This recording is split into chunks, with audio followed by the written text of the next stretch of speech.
Back pain, దీన్నే మనం వెన్ను నొప్పి అని కూడా అంటాం. 25 ఏళ్ల నుంచి 45 ఏళ్ల వారికి ఇది ఎక్కువగా వస్తూ ఉంటుంది. ఎందుకంటే వాళ్లే వెన్నుపూసపై ఎక్కువ భారం పెడతారు కాబట్టి. కాల్షియం లోపం వల్ల వెన్నుపూస ఆ భారాన్ని భరించలేక వెన్ను నొప్పి వస్తూ ఉంటుంది. కొన్ని ఆహారపు అలవాట్లు పాటించడం ద్వారా కాల్షియం సమస్య తీరుతుంది. అలాగే సింపుల్ చిట్కాలతో వెన్ను నొప్పి కూడా మాయమవుతుంది. మరి లేట్ ఎందుకు? అవేంటో చూద్దామా? ఆవ నూనెలో 3 వెల్లుల్లి రెబ్బలు వేసి వేడి చేయాలి.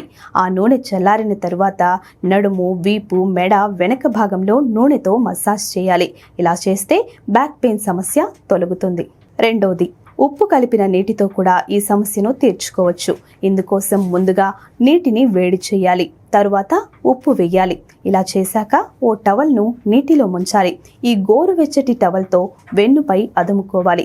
తద్వారా రిలీఫ్ లభిస్తుంది. ఓ పాన్లో నీరు పోసి 2 టీ స్పూన్ల ఉప్పు వేయాలి.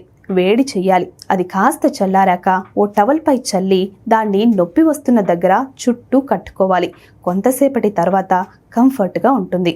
ఒకే విధంగా ఎక్కువసేపు కూర్చోవద్దు. పని మధ్యలో అప్పుడప్పుడు బ్రేక్ తీసుకోవాలి. మీ బాడీకి చిన్నపాటి రెస్ట్ ఇవ్వాలి. తినే ఆహారంలో అన్ని రకాల పోషకాలు ఉండేలా చూసుకోవాలి. మంచి ద్రవాలు తాగాలి. రెగ్యులర్ ఎక్సర్సైజ్ చేసేవారికి ఇలాంటి నొప్పులు రావు.